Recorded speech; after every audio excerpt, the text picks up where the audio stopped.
All of this is made possible with the generous support of Schomburg Society members, and so please consider joining as a Schomburg Center member tonight. And you have our wonderful volunteers outside in the lobby that can tell you more about the program.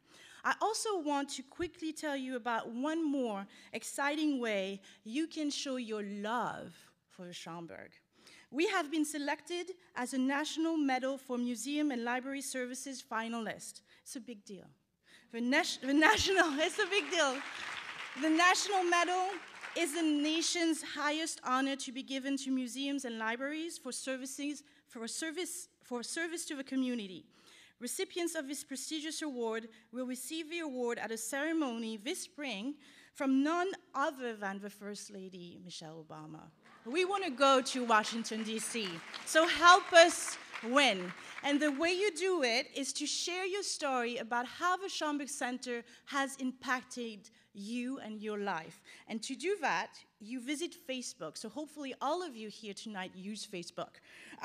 You go to facebook.com/USIMLS, or you go to the Schomburg Center's Facebook page and you can find all the information there. So tell the world about this award and help us win. In the most recent months, we have been so excited to present a wide range of live conversations on this very stage, featuring scholars, writers, and speakers, all of whom are leading intellectuals and public figures. I believe it is a testament to the role and space the Schomburg occupies in this neighborhood and New York City at large, that audiences like you tonight fill this auditorium to hear Ayanna Mathis, Michelle Alexander, Melissa Harris-Berry, Harry Belafonte, Elizabeth Alexander, and so on and so on. But tonight, it's a special night. It's hard to describe how much of a delight it has been to witness the buzz and excitement in the past few weeks leading up to this event. I am so pleased and so honored to welcome Chimamanda Ngozi Adichie and Zadie Smith to this installment of a Schomburg Author Conversation series, Between the Lines. They don't need any introductions, but I'll read a short one. Zadie Smith was born in Northwest London in 1975. She is the author of White Teeth, The Autograph Man, On Beauty, and the essay collection, Changing My Mind. She lives in New York City, and this past summer, Smith released her latest novel, N.W., which delves into the life of her former Northwest London neighborhood and its residents. Let's give her a round of applause.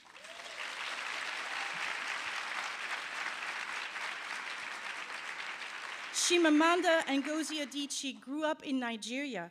A recipient of the MacArthur Foundation Fellowship, she divides her time between the United States and Nigeria. She is the author of the novels Purple, Hibiscus, and Half of a Yellow Sun, and the story collection The Thing Around Your Neck, and her latest novel, Americana. Yes.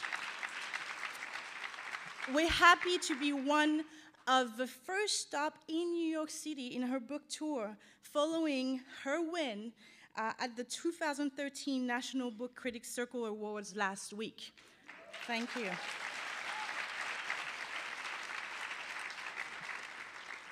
Before we start, a quick reminder. No flash photography is allowed, no recording is allowed.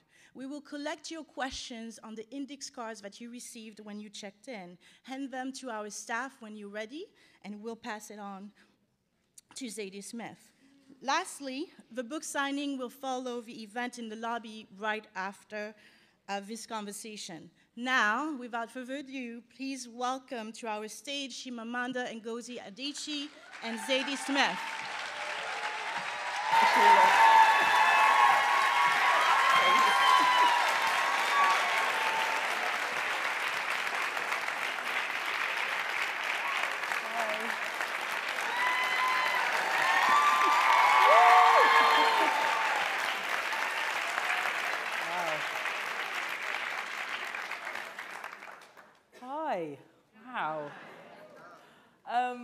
I am so pleased and proud to be sharing the stage with Chimmy. Can I call you that? Is that okay? I have a lot of questions to ask her. I know you have a lot of questions to ask her, but we thought we'd start with a reading to remind ourselves why we're all here for this beautiful and crystalline prose. that you've got going on. I'm going to give you my copy of your book. There you go. Well, hello, everyone. Thank you for coming. I don't feel very well today, but I'm feeling so much love. And so thank you. And also just to say how happy I am to share a stage with Zadie. I have admired and followed Zadie's work from the very beginning, from White Teeth. And I've also really admired that she's this brilliant woman who's also a hot babe. So I'm going to read from the beginning. I think it's very important that brilliant women step out there and be hot babes. So I'm going to read from the beginning of Americana. Princeton in the summer smelled of nothing. And although Ifemele liked the tranquil greenness of the many trees, the clean streets and stately homes, the delicately overpriced shops, and the quiet, abiding air of earned grace, it was this, the lack of a smell, that most appealed to her.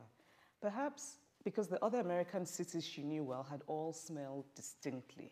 Philadelphia had the musty scent of history. New Haven smelled of neglect. Baltimore smelled of brine. And Brooklyn of sun-warmed garbage.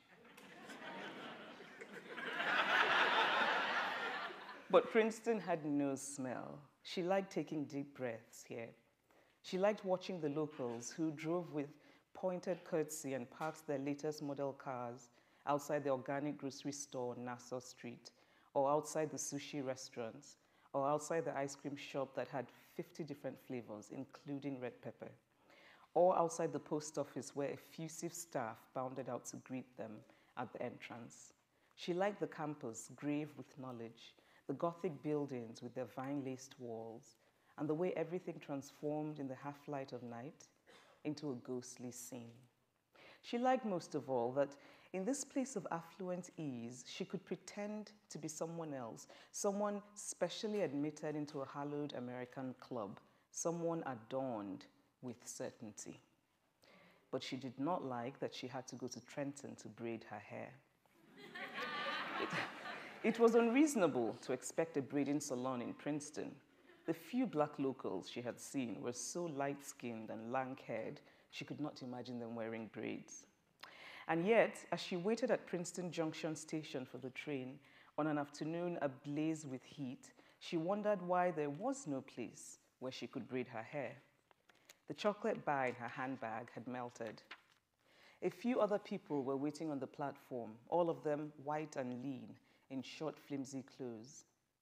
The man standing closest to her was eating an ice cream cone. She had always found it a little irresponsible, the eating of ice cream cones by grown-up American men. Especially the eating of ice cream cones by grown-up American men in public. He turned to her and said, "About time," when the train finally creaked in, with that familiarity that strangers adopt with each other after sharing in the disappointment of a public service. She smiled at him. The graying hair on the back of his head was swept forward, a comical arrangement to disguise his bald spot. He had to be an academic, but not in the humanities, or he would be more self-conscious.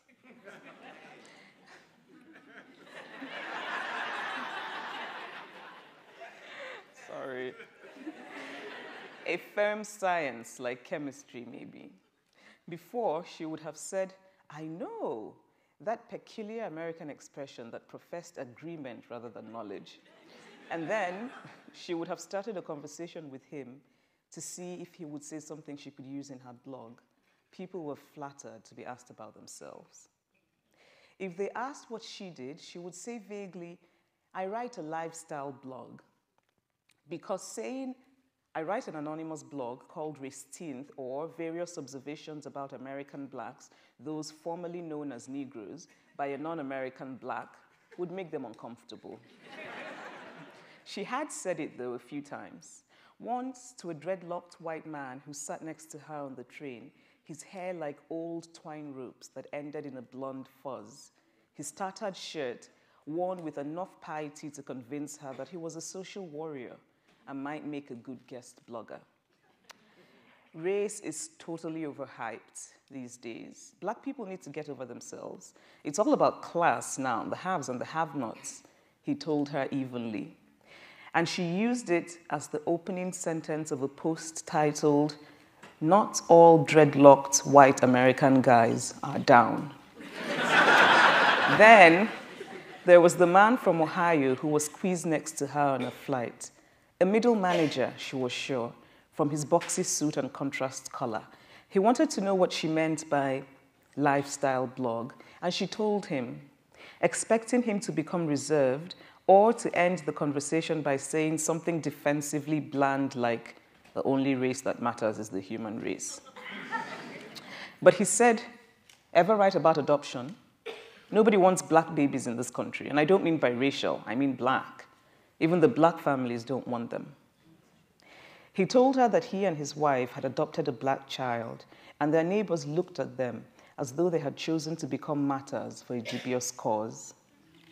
Her blog post about him, titled, "Badly Dressed White Middle Managers from Ohio Are Not Always What You Think," had received the highest number of comments for that month.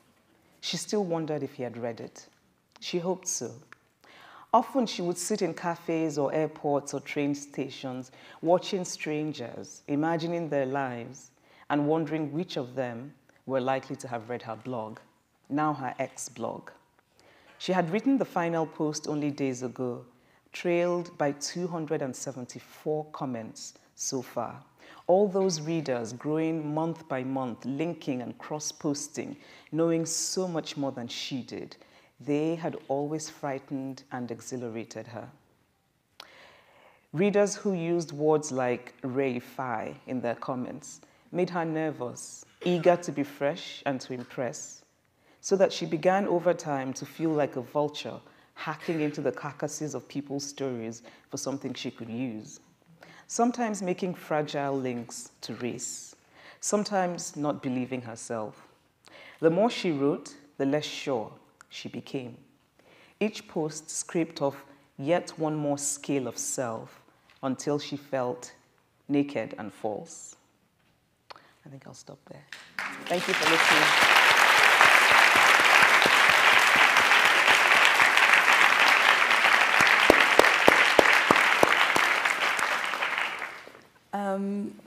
Now, I know you'll have your questions, but I guess the questions I really want to ask are shop questions in some way, because we've met a few times, but there's a lot of things I really wanted to know about the writing, like not just in a sitting on stage way, but in a genuine way. And the thing which really struck me most when I first read you was the psychological acuity. I think everyone who reads you is amazed by how real these people seem. It goes quite beyond, I don't know how you feel about this, but it goes quite beyond a lot of the fiction you read these days, where I genuinely feel these people are real. I'm entirely involved in their lives to the point of being neglectful of my own life sometimes when I'm in the middle of a Chimamanda novel. It's a really good sign. And one of the things which is so curious to other writers, when I was talking about you this week with other writers, is the clarity of the prose. It feels like there's nothing in between the reader and these people. And anybody who's ever written knows how unbelievably difficult that is to achieve. And I wondered how you think you came about that style, or whether it's something which comes natural to you, or if you even know what I mean by that. No, actually. No. I don't know. I mean, I don't really think about... I think questions of this sort, I sort of have to think about them because I do events, right? So when I'm sitting there writing, I'm not thinking about style. But that's what's unusual. That's exactly it, I think, which strikes people. I think I'm thinking about... Because, I mean, for me, what I love about fiction writing is that there's that moment when something magic happens. You know, so you have moments when nothing is happening, it's not going well, and then there's a moment when you just become transported and you really forget how much time has passed, and I don't know if you get that, but I do, and and that's what, for me, when I'm sitting there, that's really what I'm hoping will happen. And I guess when I'm editing, I'm thinking about... clarity is important to me. I forget who said that prose should be as clear as a window pane. Stendhal, I was just about to mention him. Right. Exactly. I'm very much in that school of, and it's the kind of fiction I like to read, the kind of writing I like to read is the, did somebody say, can you hear me? Okay. Is writing that is clear and that, yeah, I mean, I think it's very easy to confuse something that's badly written as somehow deep. Mm-hmm. So I agree. Right, so if you, so sort of if something is incomprehensible and the sentences are bad, we're supposed to say, oh, it's really deep. And it's not the kind of fiction I like to read. And so I guess maybe when I'm editing, I'm thinking about that. I'm thinking, I want to be clear. I'm thinking that for me, the sentences I admire are sentences that are lucid. I absolutely feel that. And also that there's very rarely didactic moments in your prose. Even though you have Ifemelu, is that the right way to pronounce her name? She has very strong opinions, but your characters always feel like they move with freedom. I never feel like you're forcing them one way or another, particularly in the relationships, the romantic and sexual relationships. Those feel utterly genuine to me. Like these people have risen out of the ground, they exist, and you're just following them around. And how do you resist yourself from pushing too hard on an argument when you're making people? Oh, it's very hard, especially when it's an argument that I feel very strongly about. Like I need to convince the reader. In Americana, but you know, it's funny because it's one of, I like to say that this is my fuck you book. This is the book that, you know, this is the book that, and I should say that by fuck you, I mean, in some ways, fuck you to another version of myself, that version that... Because the difference between the books is really interesting. Yeah. Sorry, carry on. Yeah. And with Half of a Yellow Sun, I was very dutiful. I think for so long I've been a dutiful daughter of literature. I've followed the rules. I've sort of, you know, you show, don't tell, that sort of thing. With Americana, I just thought, you know what, I'm going to write the book I want to write. And which is why, I mean, I say this because that whole idea of pushing the character, not trying to be too obvious or not to hit the reader over the head. I didn't think about it as this book. I was just thinking, you know, if I hit the reader over the head, I hit the reader over the head, right? And I saw you said somewhere that you, I think I have a quote here somewhere. Oh yeah, about sincerity and ambiguity in fiction. You said, it seems to me now that fiction is not supposed to have a position or is supposed to pretend it doesn't have a position, that everything is supposed to be ambiguous and ironic. I don't know, it just doesn't appeal to me. And what really appealed to me in this book was the sense of a position of an argument, and particularly of women who have not even a moment's doubt about speaking their mind, which I think is quite unusual in American fiction. You're always dealing with women in relation to their men or in the relation to their men as status objects. But the women in your fiction here and in the other novels are somehow always themselves. They're always confident.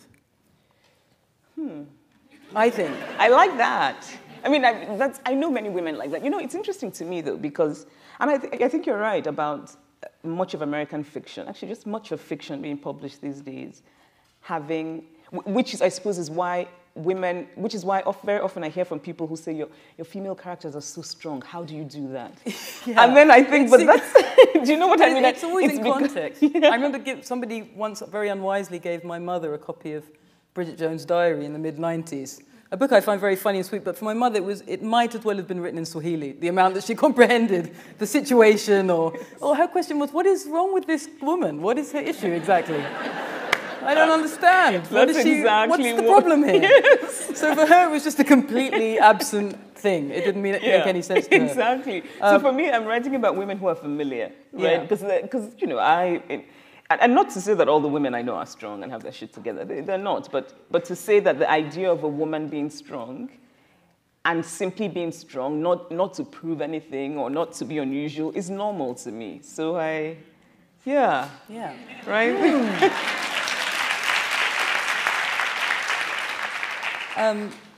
One of the things I really find interesting too is that romantic relationships in your books are not a light matter. You spoke a little bit in a certain interview about Mills and Boon as in some way a context for this book, but I was thinking also of Zora Neale Hurston, you know, in Their Eyes Are Watching God. The whole book is basically structured on a series of romances. Maybe this guy, possibly this guy, certainly not that guy, and finally, definitely this guy. So that, which seems like sorry, is that a terrible, but it seems like a light structure, but in fact it's a really profound question, who you choose to love, why you choose to love them, why you spend time with them. And I suppose if we choose, do you think we do? Oh, gosh. No, really. I'm meant to be interviewing you. Tough love questions. Well, I think character chooses in part, no? That's the thing. Character is a defining of you, and you go into the world with that sense of yourself, and you approach people who respond to that part of yourself. But the women in your books, I think they do make choices. They're choices which are also involved, like sexual choices, which I think is also unusual in a lot of women's fiction in America. The idea that sex is not something that is a trade or a debate, but actually something you take passionately because you want it, because it's a serious part of a relationship. I felt that really strongly in Half of a Yellow Sun, and again here, that sex is part of the thing. It's a real matter. Yeah, but it is. I mean, I think so. But I think the idea is that we're not. I suppose maybe there's a tradition. Just to talk. Did you read Mills and Boone growing up? No, I never did. Ah, my mother banned from the house. That's terrible. But I think growing up, even if my mother it had nothing to do with my mother. You know, kids, we just found a way. And I think every girl who grew up in Nsukka when I was growing up read Mills and Boone. And I think I read maybe 200. Wow. But in those books, girls wait, no? Yeah, but your girls don't wait. But here's the thing, that this is in some ways, I mean, this is in the grand tradition of Mills and Boone, but also it's the anti-Mills and Boone. Because, you know, it took me a little while to realize that I really don't like the Mills and Boone format, right? Where the man decides. It's the destiny of the relationship is in the hands of the man. And it's okay as well if, you know, they don't like each other, then he grabs her at some point and she melts. And so, you know, and I just thought, there's you know, that idea that women's sexuality, that women, you can't even own, a woman can't own her sexuality, can't own her choices, can't own, and I just thought, you know, so this is the anti-Mills and Boone in many ways. Yeah, the women in my world don't have to wait because they're women. Well, maybe it's that difference that Alice Walker pointed out so many years ago between feminine and womanly or womanist, that idea of not being something that's just passive, waiting to be taken, or something which acts in the world. Yeah, waiting to be saved. Yeah, waiting to be saved. To be dragged. And to which the only appropriate response is melting against him, right? I mean, nobody ever thinks about, well, how about a slap or something? I wanted to ask you also, this is maybe another technical question, but it really interested me. Along with the idea that the characters are so full, the main characters like Olana and Odenigbo, Ifemelu and Obinze, also you don't really have minor characters. They all have this extraordinary depth. Like when you think of the little boy who works for the family in Half of a Yellow Sun, he opens the book and it's always his book in some way. Even though it's everybody else's book, it's still always his book. And I wondered, there's an old Chekhov quote, I heard George Saunders quote a few times, about every happy man should have an unhappy man knocking in the cupboard to remind him what unhappiness is.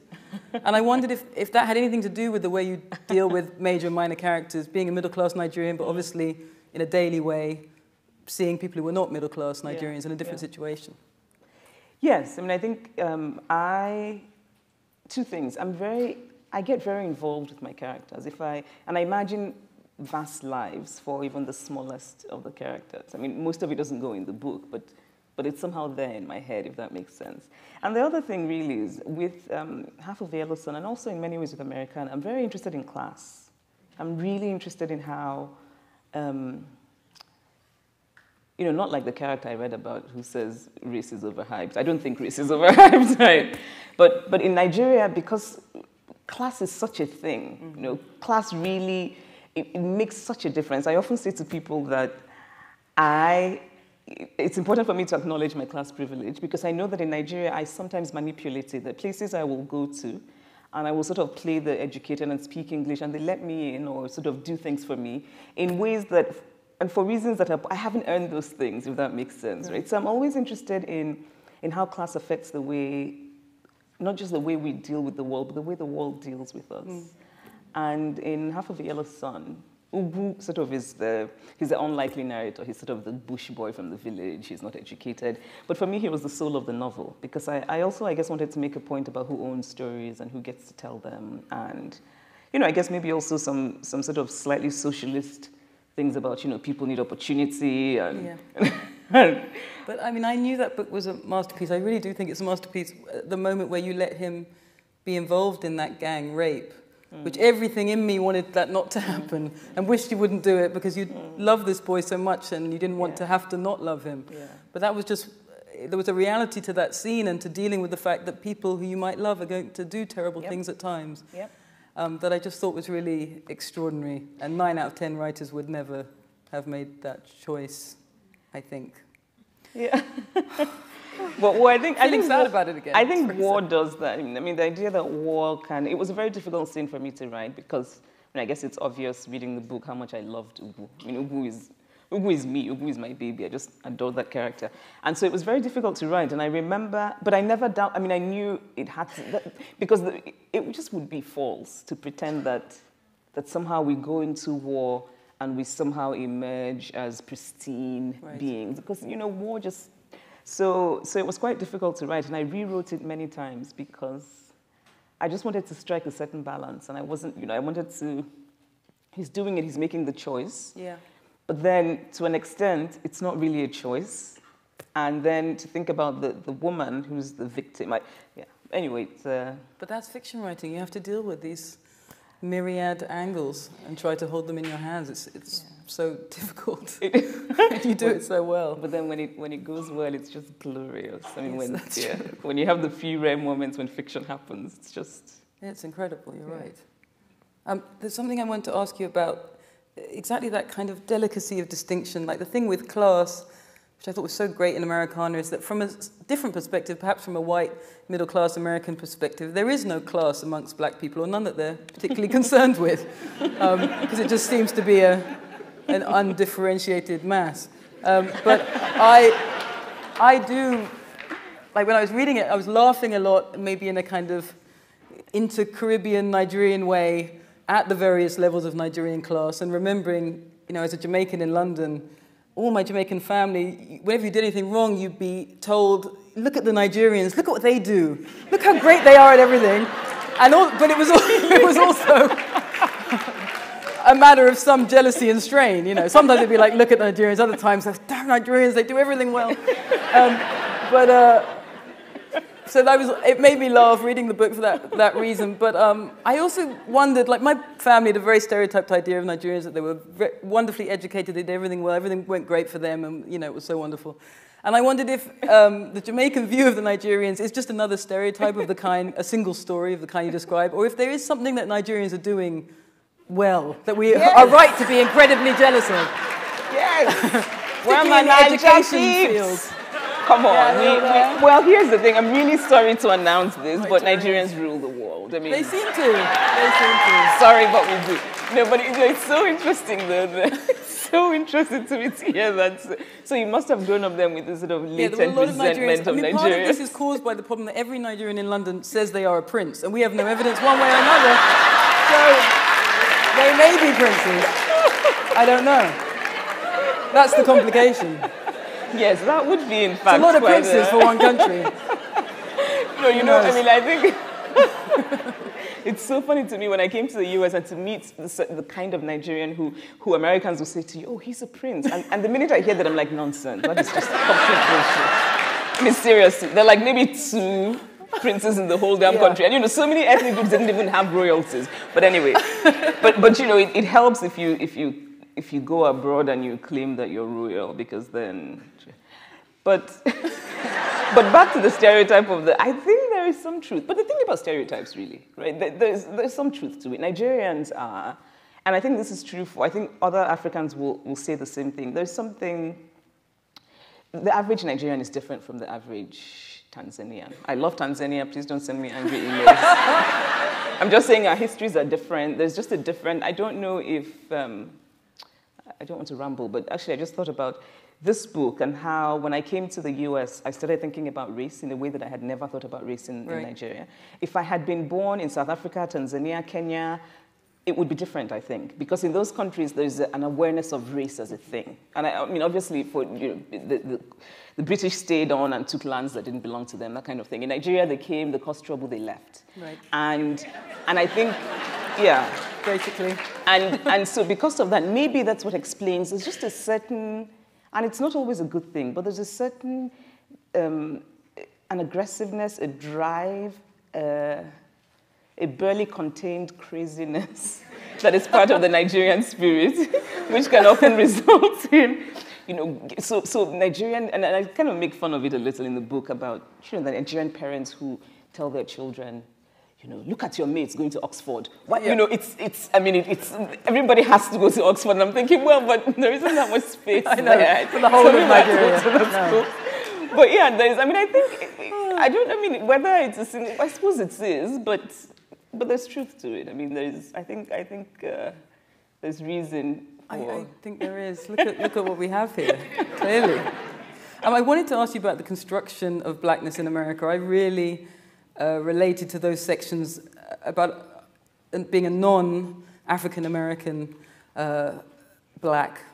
The things about watermelons and chicken, for example, being completely... I had no idea. I couldn't even understand the context of why I shouldn't be eating watermelon. It's very confusing. What's wrong with watermelon? So there's a whole elements of this history that is not yours, and so you're just completely blind to. But I wondered, I guess I want to talk about hair. I'm sure everybody wants to talk about hair. I want to talk about hair. I took some hair advice from you in the book and used some shea butter today. So it's going well under here. Give it another few months. But given the construction of blackness thing, the one thing I wondered about was the question of hair. Because when you, I've been to Ghana a fair amount and to Liberia, and you see a lot of weaves. Mm. So if this construction of blackness is an American phenomena, I don't think it can entirely be that, no, because the weaves and all the rest of it are global and certainly prevalent in Africa too. Yes, that is true, particularly in Nigeria, I must say. Mm. I think if people export and import weaves, we should talk to them, but I think that the biggest market would be Nigeria. But you know, though, I mean, I think for me, that race, it's not so much, it's race as an identity. It's about, so growing up in Nigeria, I had red roots. I knew I was, I mean, black, or that I came from a group called the Negroes. I mean, I knew that because I knew it intellectually, right? And I had red roots, and I'd watched the miniseries in Nigeria, all of that. But it's very different to come to the US, and this is hair aside, and to realize you're something else called black, and not just that, that there's so many assumptions made because of this something else that you are. And so for me, it was being in class. Really, this is the moment where I just will never forget. And this professor comes in and says, who is Adichie? Because Americans can't pronounce my name properly. And he said, you know, you wrote the best essay. This is the best essay. So I raised my hand, and he looked shocked. Mm. And it was very clear that he just didn't imagine that the essay had been written by somebody who had skin this color. And for me, coming from Nigeria, where ability, access wasn't connected to this. Mm-hmm. It was connected to other things, but it wasn't this. And so it was really different for me. And in some ways, I was by turns amused, annoyed. I resisted it. So for a while, I was like, don't, I'm not black. Don't even do that, right? But is there any sense in which it could also be positive, or maybe this is a British Caribbean experience, but when I came here, I guess it's different in England where blackness is almost obscured, right? We're all meant to be just British. To be here was kind of joyful, to have people say to you, sister, in a shop, which no one in England, no black person in England would ever call me sister in a million years, unless they were a Rastafarian, perhaps. That's about it. But there is, in that sense of community, even if it's in battle community, something quite beautiful sometimes to feel yourself. Absolutely, but here's the thing, though. I think it's quite different. I think coming from Nigeria, it's quite different. Because, and in Nigeria, people will say sister, but they don't mean it racially. Right. So I think it's the understanding that it's racial, that really, for me, and I think for many immigrants from West Africa, it's just a little off, it's disorienting because you don't quite get it. And I think it also has to be said that you very quickly realize that you're expected to play the good black.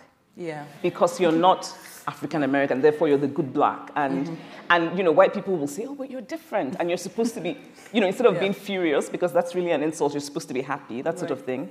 I think if I had, maybe if I had grown up in South Africa, I don't know, because you know, maybe it would be different. But for me, it became, it's a joyful thing now. I mean, now I'm very happily black, right? And I like to, very happily black. And now I like, but there are many, many, many non-American blacks who for whom black is not an identity they're willing to take on. And it's a question I want, it's interesting to me because, you know, why? Why, when that guy called me sister in Brooklyn the first few weeks I was here, did I think, no, I'm not your sister. Yeah. Right? And I was like, I have 3 brothers, you're not one of them. You know? And now, I feel, now that I know, and it took learning and listening, there are many Nigerians who don't get it. There are also many Nigerian immigrants who are raising children here. Children who are deeply affected by race, because America is a society that's steeped in race, whether we like it or not. But somehow the parents are oblivious. Yeah. And it's one of the things I wanted to explore in the novel. They're just completely oblivious. So the kid is the only black kid in an all-white school in Maine. Yeah, it's painful. And, the parent thinks it doesn't matter. Yeah. Oh, the school is very good. Yeah.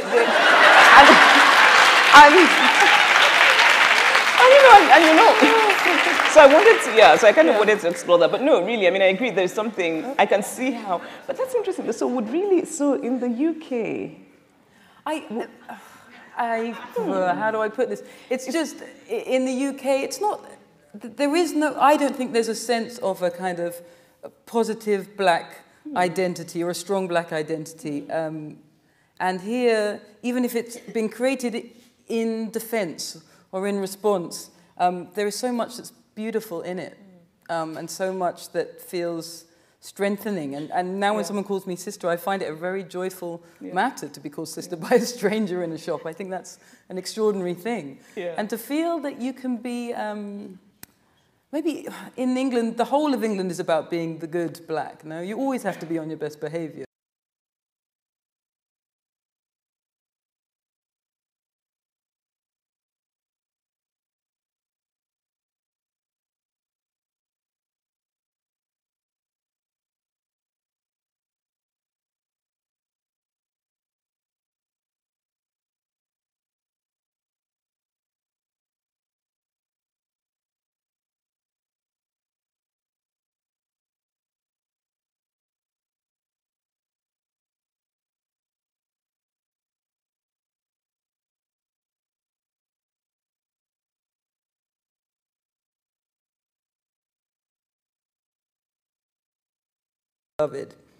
And because that real deep romantic love is so rare, and because American society is set up to make it even rarer between American black and American white, the problem of race in America will never be solved. I wondered what you thought about that blog post. I didn't write that. No, I know. But I wonder what you think about it. You know, I don't think it's the solution, but I've noticed that romantic love, real romantic love, makes a difference in the way people understand what it means. Because, I don't know if you have any personal experience in this, but no, but just observing, there are lots of people, it became very interesting to me how lacking in the knowledge of the other. Mm-hmm. And I say this as the people in positions of power and privilege. So basically, that in the US, it's very hard for white people in general to get what it means to be black in America. Mm-hmm. It's the same country, it's the same culture in many ways, but I just find that it's very interesting. Yeah. And the few instances where I talk to white people who really get race, it's often because they've loved a black person and deeply loved a black person. Well, maybe we could think of it not just as the literal romance between white and black people, but as a kind of radical philosophical idea, right? Instead of just tolerating your neighbor, you love them. Yeah, you don't have to move in with them, marry them, and have children, but you find a way to love them sincerely and entirely. Yeah, but love, because there's a version of American love that I don't mean, right? Yeah, sorry, but really, there's a kind of American love where people just are not really connected. You're supposed to be comfortable, and you can be in love in this country and still be expected, if you go out, to individually pay for your own food, right? Yes. I come from a culture where love means you all go out, one person pays for everyone, the next day one person pays for everyone else. Yeah. But in the US, even if you're in love, you're like, now, did you have the calamari? Within families. Yeah. And I'm just like, what is wrong with this, right? So really, but you're right. Even thinking about it, even going beyond romantic love, just the idea of trying to imagine. And I suppose it's difficult. I suppose it is. Trying to imagine what it's like to be someone else, right? And also, I don't know, America fascinates me because I think there's a willful, almost like a willful denial of history, I guess. I mean, because I just keep thinking, no, but really I keep thinking, how can white people not get it if you know the history of America? Do you know what I mean? I mean, it's the same way, and I'm a foreigner, so I'm sort of looking at it from the outside. I'm thinking, so things like when there's so much noise, you're not supposed to talk about race, and then they say, oh, for school admissions, race shouldn't be part of it.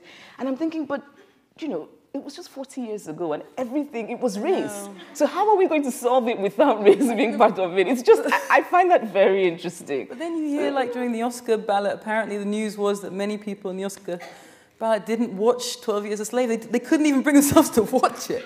Like, try living it, man. Watching it is one thing. Oh, I didn't even watch it. Really. So that's why Chiwetel was robbed. Incredible. He was robbed. Yeah, exactly. And also, no, sorry, just to sort of, I've always also found it interesting when people say things like, you know, it's difficult. Slavery was such a difficult. And I'm thinking, I mean, everything really doesn't have to be a candy bar. Go watch the bloody thing, you know. Unbelievable.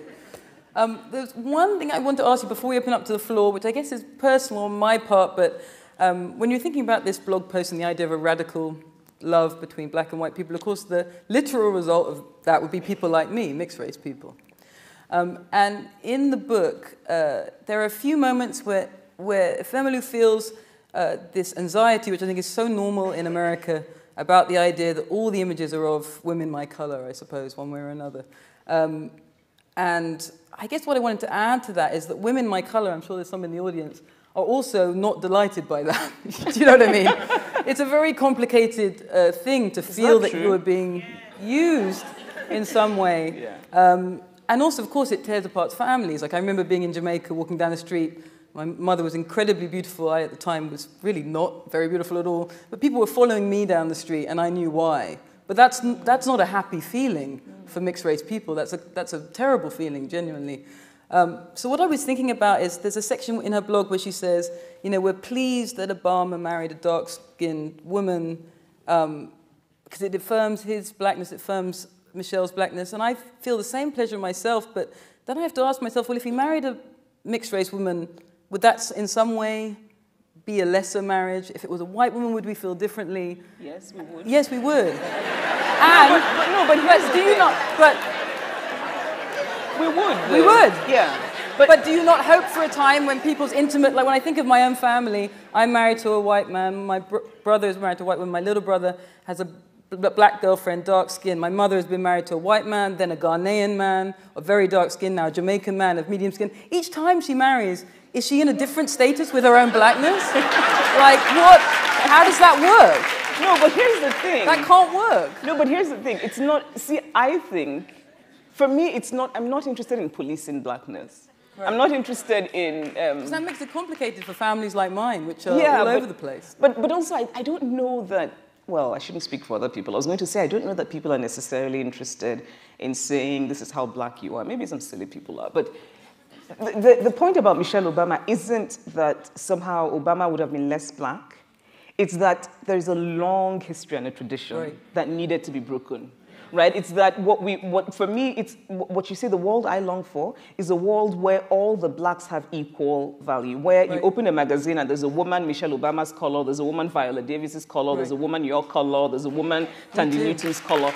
So, but the truth of the matter is that that's not happening yet. And I think really that's the reason why many black women love Michelle and love Barack Obama. I love her too, for the same reason. Yeah, because I remember the first time I saw that this was the woman who had married him, and I thought, maybe I thought maybe he's not that bad after all. Yeah, I was like, not bad. You know, maybe this guy actually has. No, but you know, but the idea that somehow there are different levels of blackness, and you know, and also for me, race is such a strange thing because I don't think of race as biology. Right. You know, and there's that discussion in the book now. Yeah, it gets so complicated because. It's existential in the end. Like it's not really a biological reality, but it's a visual reality. It also means that visual reality is incredibly diverse. Like within my own family, I'm often mistaken for an Egyptian by the cab driver who drives me, but my brothers look firmly Jamaican. But we are the same people. Well, my brother and we don't have any white blood, at least not that we know of.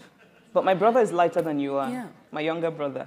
And knowing that that constructs a different reality for you is so absurd. Yeah. I mean, it's the most absurd thing in the world. So in a way, you're giving your reality to lunatics in the street who just have a random opinion on but you. this is the I think this is the unfair thing about the world we live in, that we really don't always have control. We can't control how the world views us, right? And the book is so wise on that point, exactly. Yeah, and I think it's really about making the best of. I mean, I know if my brother and I had been South African, he would be a different race. Right. Because he would be colored and I would be black. And race, for me, race is so absurd because, and really the only reason race matters is because of racism. That's what I think, right? And so for me, talking about race is really talking about the visualness of it and how I just wish we could take away all the baggage that comes loaded with, you look this way, therefore you're the kind of person who has to be followed around in the store, sort of thing, right? And that may, I don't know, I was going to say maybe we should base following people in the store on different things, but like what? Yeah. Maybe. Soon their digital data will be much simpler. I should open it out to you guys. I think there's going to be index cards passed to me. I know you all want to speak with your own mouths, but I didn't organize it. Here we go.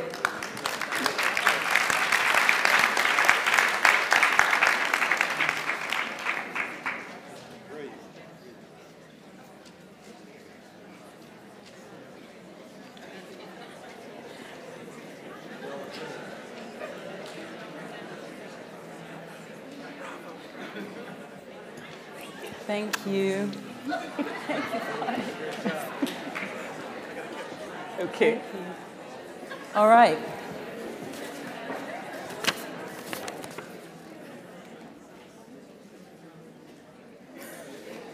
No.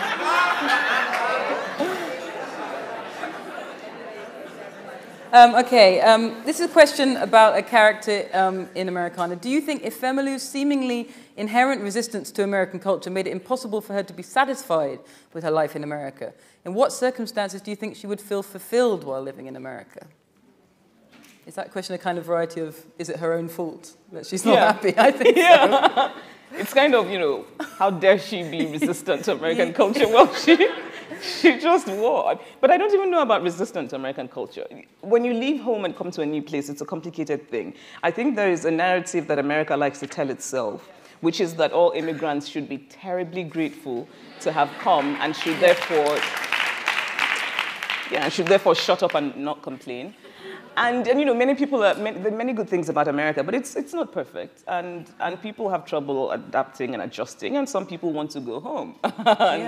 It's not. So I don't blame Efemelu for wanting to go home. I think she's happier where she is. Well, that's the wonderful thing about the shape of that narrative. I was so happy when they went home, because so many migrant narratives expect them to go in this one direction, right? But the reality of, well, at least the migrants I know, is that they do go home. Yeah. Often they go home. And many of them carry home, even if they end up not getting to go. I mean, I know so many Nigerian immigrants who are saving money because they want to build a house in the village, but you're thinking, you'll never actually live there. Right? But it's important for them to have that. To carry that. What's your advice to readers of Americana like myself who are first-generation Americans with West African parents who struggle with their double consciousness in American society? That's very deep. So I'm going to put on my W.E.B. Du Bois voice. Now, my dear child, I don't know. I mean, I think it's possible. I mean, because I'm not Nigerian American. I'm a Nigerian who likes America, and I think there's a difference. I don't really know what it's like. So my nephew, for example, who's Nigerian American, I kind of watch his life with a certain just fascination. But I also think that increasingly people think they have to be one thing, and I don't necessarily think that's true. I think my nephew is American and he's Nigerian, and that it's very possible to be both. And I think his experience of Americanness is different from, I suppose, somebody whose parents came 200 years ago. Right, so in school, he's very American, he sounds American, he uses American words that I don't necessarily approve of because I'm still very much a colonized person, that kind of thing. But then when he goes back home, he's a Nigerian child. Yeah. He sort of, sometimes he'll roll his eyes at his parents and the kind of, why did you get to a B+? What about your classmates that got A, right? But he's just kind of, and I think it's possible to be both. And I think in the end it's about kind of knowing how much to give both sides. And I often say to young people who talk to me, you're not going to live your life for your parents, right? They're not going to be here forever. So really, I mean, in the end, sort of do the thing that makes them happy as much as you can, but hey, it's your damn life. Yeah.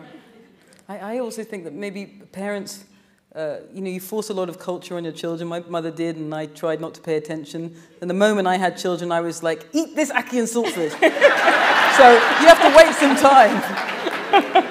It comes through in the next generation. All right. I got the sense that Ife and Ngozi were similar more so than they thought. Oh, no, I don't know if I can read this. I'm sorry. But then she seemed to jump into a relationship with Blaine. Oh, but this is a long relationship question. I think the bottom line of it is, do you feel as if they are similar, Ife and Ngozi? Chimamanda and Ngozi, no. I think this reader feels like the wrong people ended up together. I love these opinions. Like, let's go back again. Redo. I have to go and rewrite the book so I can fix that. Chimamanda and Ngozi being similar. Oh, here's a question. So much that I've read, commentary about the book, focuses on hair. The book is about a lot more, to me, exile, identity, blackness, Africanness. How do you feel about people focusing on the hair issue and not linking it to the bigger issues you address? I think hair is a big issue. Oh, I do. I absolutely do. I think black women's hair in particular. But this started because I said something I was being very flippant and silly, and I just said, oh, the novel is about love and hair, and then it has followed me. Right, everywhere you go. And then, of course, because I said it, I can't back away from it, right? So now I have to. But I don't mind, really. I don't mind. And I also don't think that hair.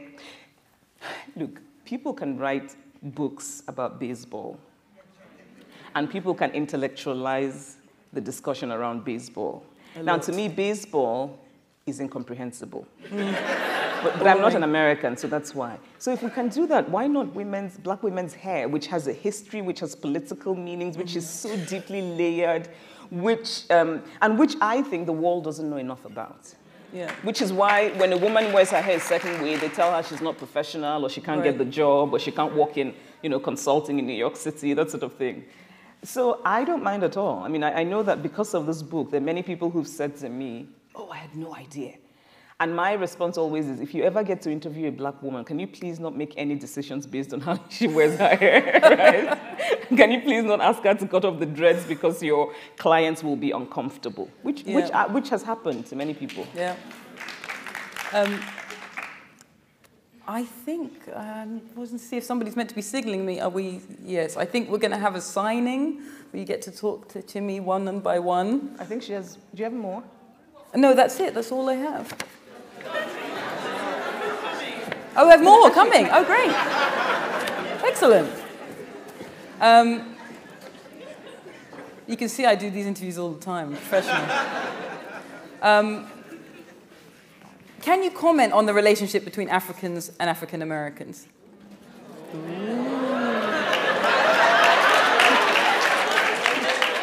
I'm thinking about what voice to put on now. Okay, the Kwame Nkrumah voice. Okay. Actually, he would be a good person. Maybe the Nnamdi Azikiwe voice would also be a good person to talk about Africa. No, I mean, it's such a vague and large question. In many ways, I think Americana is partly about that, about Africans and African Americans. And I think it's also obvious, I think, from reading the book that the author has a very strong and slightly sentimental feeling about the importance of some kind of forging even more of a connection. I think there is a lot of ignorance about Africa, and it's historical, of course, because I think many African Americans were made to feel that Africa was a place for which they were supposed to feel shame and all of that. And I think there are many Africans who come here and buy into all the stupid stereotypes of African Americans that America propagates, and so there's often a kind of there's often a disconnect. And I think many Africans also find themselves playing the good black, like I talked about earlier. And it's very complicated, and not to, I mean, both sides, it's not a question of who's to blame or whatever, but I sometimes feel that I want to send sort of a brief and concise history of African Americans to all the Nigerian immigrants who come here to read, because it's important, and also to send to every African American household sort of a brief and concise history of some African countries, because then it would be too much to make it about all the continent. But really, I really also have to say that the ethnic group I most admire in this country is African Americans. I don't understand, after having read the history, how, no, seriously, and for me, it's actually very personal. And I would read history and cry, because I would think, I don't believe that all of this happened, and I don't believe that the people can come out of it with such grace. Yeah, exactly. It's, you know, and I don't believe that we're so in denial. I mean, that it's, anyway. With so little fury. Like, I remember reading the Black Book, which was an edited book by Toni Morrison in the 80s, and it was meant to be a history of slavery, but told by, if you imagined, a 300-year-old African-American woman, through photos and bits and bobs. And it was an incredibly beautiful book, and I was given it when I was about 11, and there was a picture in it in the middle of I mean, it's so gruesome to talk about, but a human being on a spit, basically, and an audience laughing, children laughing, eating something out of a bag, like watching this happen. And then I was just, the first time I came to America, I couldn't believe the streets weren't burning, if you can put it that way. That's what really amazed me, that somehow all of that fury, and I mean, to me it should have just been a burning pyre. I feel exactly so that's what I found really extraordinary, the self-control.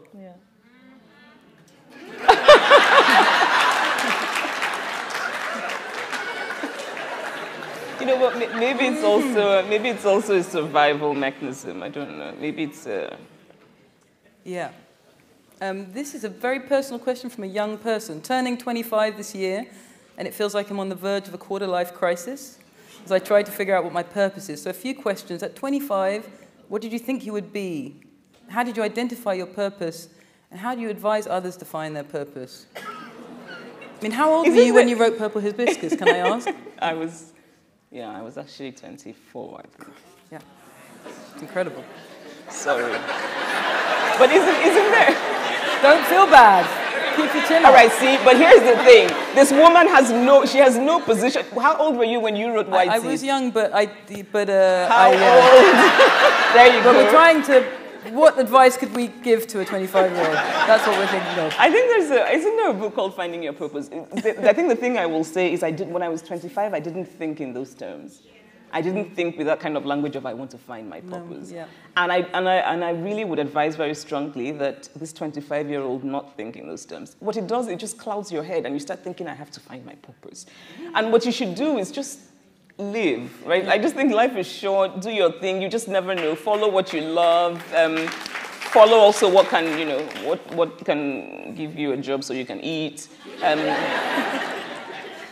Yeah, really. I mean, I think that whole idea, there's something about our culture, really, everywhere in the world now, that just makes people think things such as finding your purpose and what do you want to become. I'm just thinking, why? Why do we... It's a disaster. And also it makes, with young people who want to do something creative, I think they spend the whole time scouring websites for advice, like what did X, Y, and Z do? But if you ask people who are writers or who make anything, their obsession was art, reading, watching films, listening to music. It was being at the source of the thing, not at these ridiculous lists of secondary finding advice. your purpose. I wrote Purple Hibiscus. Yes, I was young, but I wrote it because I loved writing. Was my first love. It was what made me happy when it went well. It was what I just deeply loved. And I was walking, I was going to school, but every night I would stay up until 2 in the morning because I loved writing Purple Hibiscus. You know, there might be one thing there which is an aspect of pure luck, which I think as I get older I recognize, that to really love something is a gift. It's not that common. Sometimes it's hard for people to find the thing that they love. It seems natural when you love something. Yeah, I suppose so. Maybe I'm blinded to that. I have a nice question here from Nicole. It says, I read your recent articles about smart women and fashion. I think this is connected to the aesthetic and pleasure, and it's underlined, and pleasure. Would you agree? And do you think smart black women are even more boxed in by these assumptions, i.e. how we dance, how we write? Even your red lipstick is transgressive. No, I think mine's just on my teeth, but yours is probably transgressive. Yeah. So, yeah, I guess we'll talk about this. Mine isn't red today. It looks pink to me. This is, actually, it's called natural, because I'm trying to diversify. No, I don't know what the question was. Do you think that black women in fashion is connected to aesthetic ideas and pleasure, I guess? And are we more boxed in, I don't know, by the aesthetic? I'm not sure. Are black women... Yeah. Hey, Nicole. I don't feel like it's directed necessarily to black women, but do you feel that black women have to deal with certain... Like, I think you were talking more about aesthetics, and I was saying, do you think black women have to also deal with that pressure to being boxed in by certain stereotypes regarding aesthetics and pleasure? Like, how we dance becomes something else. I see what you mean, White yeah. women, like Miley Cyrus twerks versus a black woman who twerks. Like, so I wanted you to further talk about that in terms of, like, fashion and things like that, that I think black smart women, if we do it, it becomes something totally different. Beyonce is somebody else. I think that's true, though. I think there's a difference. I think the world, it's just a thing about how the world views you differently and how things are read differently and how, so for example, Beyonce, and so if she chooses to own her sexuality and it's somehow, there's something bad, just deeply bad about it. Yeah. And it just seems to me that the white version of Beyonce wouldn't have that kind of response. I think I have a slightly, probably unpopular opinion, but when I think about, there's a lot of arguments about putting more black women in the magazines and all the rest of it. I grew up with a mother with no interest in any of that, makeup, magazines, anything, and I was really happy. So my feeling is, to be honest, I don't really want to be in those magazines. I don't really like those magazines. And I know it's a matter of representation, it's meant to be equality, but do you want to be equal with something which makes so many people miserable? I quite like the fact that we had our own aesthetic and we had our own way of being, and it had nothing to do with weighing 5 pounds and having long... I don't care about those magazines. Well, but I know it's important to be represented, but personally, if you're asking me honestly, I don't like that stuff. I don't want to be a part of it anyway. So would you rather know? But here's the thing, I think it really does matter. I mean, I think it's one thing to have our own sort of rarefied, wonderful little bubbles and to be happy in them, but there's a wider world out there. And so you're raising a daughter, and there's no way you're not going to be able to keep her away from those things. You're just not, it's not going to happen. It's going to be much worse now. And I mean, my mother was the exact opposite of yours. My mother was very interested in all of those things. And I don't think this was unusual for sort of the Nigerian middle-class mother. So she would make sure that, I mean, I remember growing up and just wanting to sit at a dressing table to try the lip gloss and that kind of thing. And I like them, but I think the reason that I think it's important is it's not even so much about, the male gaze or whatever the heck that is. Because I keep saying men don't really get female fashion. No. I mean, men really don't. And I don't even think about men when I make my choices because they're irrelevant. I mean, I love men, but really, they just don't get it. For me, it's about me. No, it's true, though. It's about me. And I think that I don't want to live in a world where I somehow have to apologize for liking what I like. But then those magazines have to, it's not enough just putting, the black women they put in those magazines, they don't look like black women that I know. Right, but... They're under a different aesthetic. My question is more like you are in that, whether you want to be or not, there's Tumblrs and Pinterest pages of you with turbans, your lipstick, your glasses, right. What you're doing, what you do, you might not want to be in the magazines, but you represent a certain look that other black, I'm a black writer, Toni Morrison, Alice Walker, they didn't look like you and Chimamanda. You are breaking the rules in many respects, and I will add and say that it's positive, it's aspirational. I think it's empowering to see women that look like you, so stylish. But But I guess it's a question of what kind of style, right? Like, I don't like to look vulnerable, for example. That's not a look that particularly interests me. So, it depends what kind of fashion you mean. Well, but here's the thing, though. I mean, but here's the thing. They're different. When you say that those magazines make people miserable, why do they? They do because the images are in some ways unattainable. Yeah, the women who are size zeros. Mm-hmm. Right, but it doesn't have to be. It doesn't have to be, but the change has to be more than here are some black faces in this magazine. They also weigh 5 pounds. And I'm not interested in that. Yeah, but even for me, that's progress. Right? So in those magazines, yeah, I think it's still better to have black faces that weigh 5 pounds than not to have any faces that are black, right? I mean, it's still progress to a certain extent. And, you know, as for looking vulnerable, I don't mind looking vulnerable. I like sort of flirty little skirts. And I have short skirts, but they're always quite vicious looking somehow. I don't know. Maybe that's just me. Yeah. I have another question. Shard tells Efemelu that she is only able to get away with her observations on her blog because she is African. Do you feel that Shard's assertion also applies to the reception of Americana? Ooh. That's nice. Nope. That's the answer. Last question. See, we're trying to forge the bonds between Africans and African Americans. We're not trying to crack them, people. But, you know, I mean, seriously, I do think that I can't say because I'm not African American, but I think if I were, I would not have written this book. Yeah, it's from a certain perspective. That's the whole point of it. Yeah, and I think that if I had been and I wrote it, it would probably be read differently. It just would be a different book because. So I don't know the answer to that question. I'm leaning toward a yes-ish. I haven't checked this question before reading it, so let's just see. Let's go. Since your feminism in books describes sexually empowered women, how do you feel about women in the media today who are using this synonymously with feminism and almost thriving, I can't see the second word, on this idea? I think that's right. Correct me, person in audience. I think the question is, do you feel good about the idea that women are taking this idea of sexually empowered women as synonymous with feminism? Is that a good thing? Taking sexually empowered women as synonymous with feminism. I'm trying to understand the question. I think this is one of those questions that are sort of, if a woman is sexually overt, is she still feminist? I'm guessing. Right. And I find that question, I mean, it's a question that, I mean, obviously for me the answer is yes, but also in a larger sense, I'm not interested in policing feminism either. I really have a problem with your whole day. Yeah, on Twitter. I just have such a problem with really the idea of people saying things like, "Oh, she's not feminist because blah blah blah," and I'm thinking, whoever says she's feminist is bloody feminist. Mm-hmm. And I just feel like we live in a world where more people should be saying it, and we shouldn't be looking to pull people out of the feminist party, you know. And also, I think the reason I find myself reacting very strongly to questions of female sexuality is, I mean, there's something very disturbing for me about the idea that a woman's sexuality somehow is not hers. Right? So when feminists, the certain feminists who will say, oh, it's about the male gaze, it's for the man, blah, blah, blah. And I think that that's also as,